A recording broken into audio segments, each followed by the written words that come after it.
लेकिन राम जी झूठ नहीं बोले, देखने में लग रहा है। अच्छा, कुमार किसको कहते हैं? आप समझते होंगे कि जिसका ब्याह नहीं हुआ उसको कुमार कहते हैं। नहीं, ऐसा नहीं है।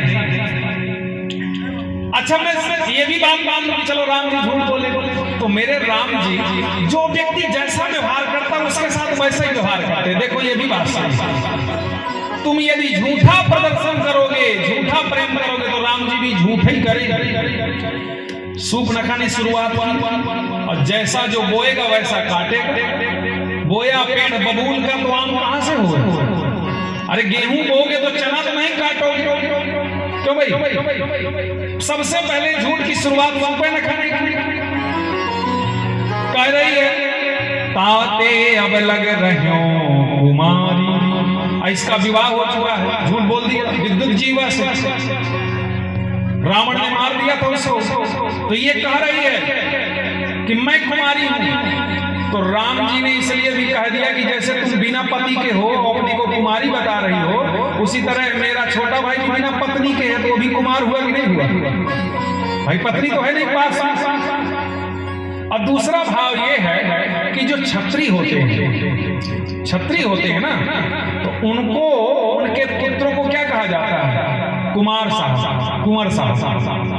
ऐसा आप लोगों के यहाँ है नहीं? कुंवर साहब कहा जाता है। वो हमेशा अपने नाम के आगे कुंवर लगाते हैं, कुंवर कुंवर फला फला प्रताप सिंह, ऐसा नियम है। तो राम जी ने कोई यहाँ पर गलत नहीं कहा, है ना?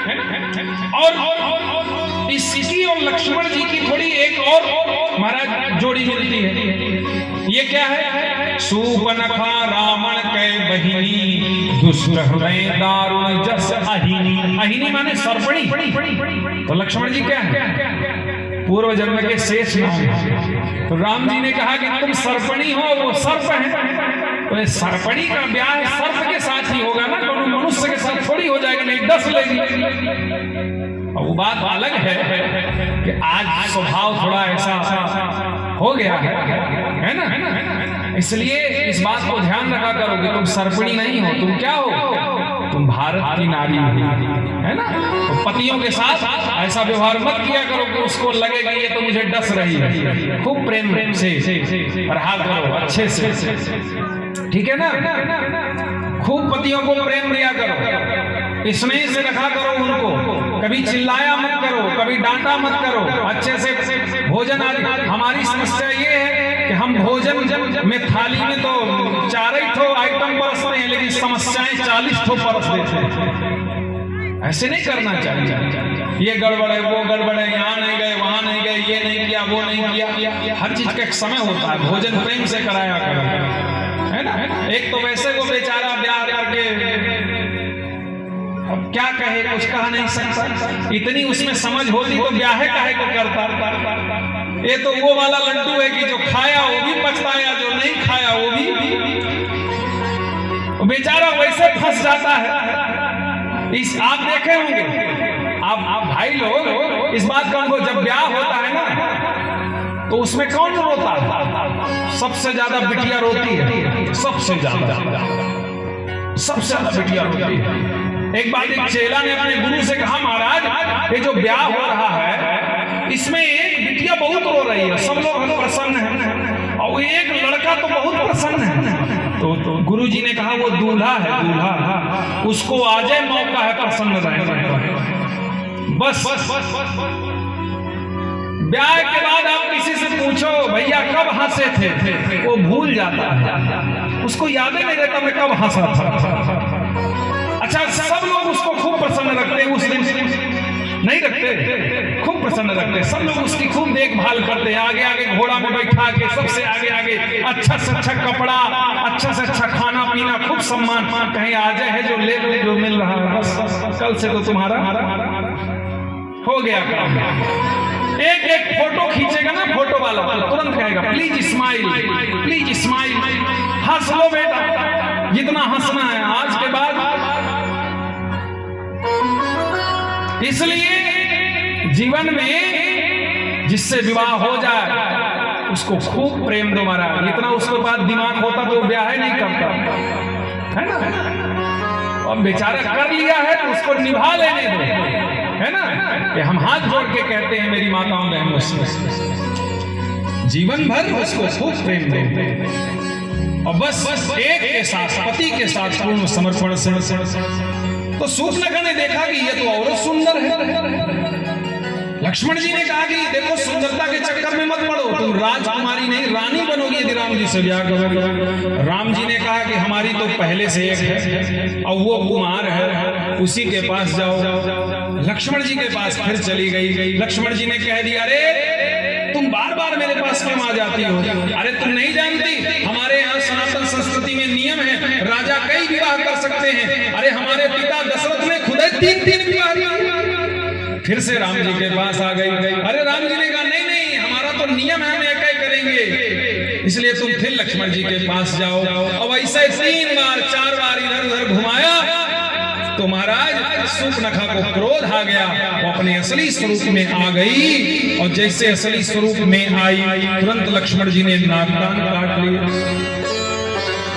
तो समझे ना क्या हुआ शूर्पणखा के साथ? इधर उधर मुंह मारने में यही होता है, नाक कान कट जाता है। इसलिए अपना नाक और अपने परिवार का नाक आप संभाल करके रखें, ठीक है ना।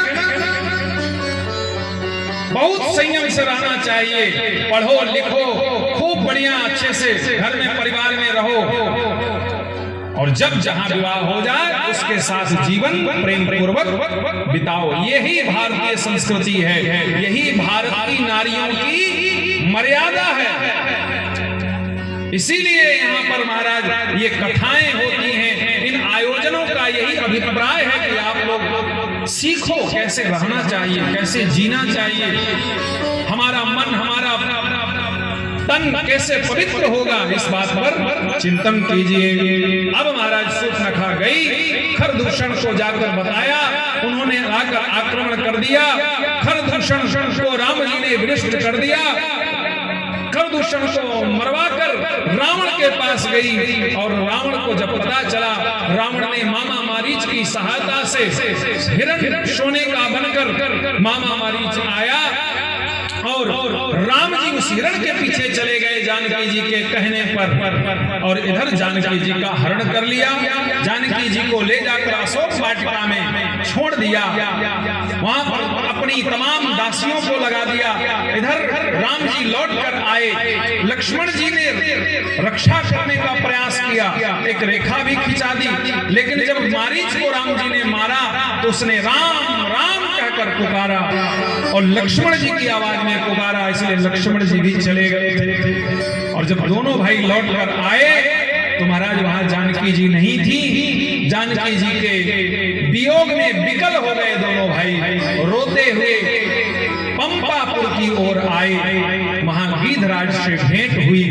गीधराज ने बताया कि प्रभु मैंने देखा है जानकी जी को रावण लेकर गया है, मैंने रक्षा करने का प्रयास किया लेकिन उसने मुझे मार दिया।